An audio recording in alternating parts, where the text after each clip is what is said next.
New tonight, a wheelchair-bound man in Adel is on a mission to make the post office more accessible for him and others like him. Local 5's Khalil Maycock shares the post office is already ADA compliant, but the man says more needs to be done.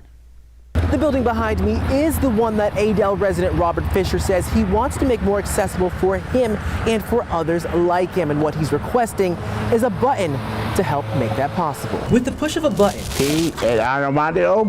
Robert Fisher is able to roll into the Adel library on his own.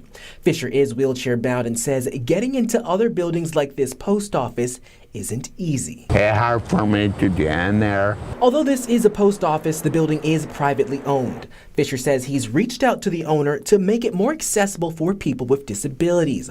So far, lighter doors have been installed, but Fisher says the owner refused to install a handicap button. It helps other people in wheelchair. We reached out to the United States Post Office to find out if the owner is allowed to not install a handicap button. They say the USPS is subject to ABA rather than the more recent ADA, and power-operated doors are not required by either statute. Though the owner refused and the Postal Service says handicap buttons are not required, Fisher is not giving up hope. He's enlisted the help of the advocacy group Progress Iowa.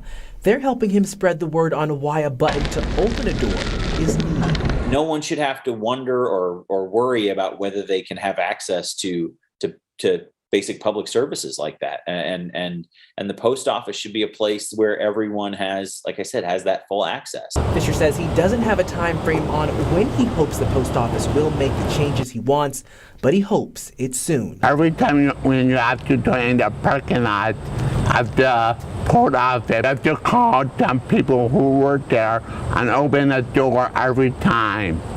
And that is mainly for people in wheelchairs. We did reach out to the owner of this building, and we haven't heard anything back yet. Khalil Maycock, Local 5 News, we are Iowa.